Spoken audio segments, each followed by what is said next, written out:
Hey everybody, so today I'm going to tell you how to pass your NCLEX on the first try. And when we say first try, we don't mean no other try, we mean the first try. Okay, so I've been a nurse for a number of years now, and these tips I give to everybody or most people, and it worked for them, so maybe it'll work for you. Tip 4 is to use your ATI quizzes. Of course, you use those at school, and you could use them out of school as well. Tip 3, Mark Klimek. Listen to your Mark Klimek audios, whether it's his classes, just play Mark Klimek while doing everything. Trust me, Mark Klimek is the man, okay? If you want pass, listen Mark Klimek.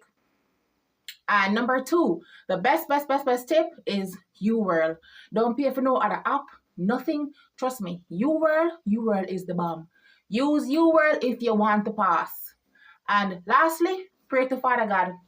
Pray to Father God, have trust in Him, work hard, use your faith, and just step out and just go do your thing. All right? Let me know how it goes.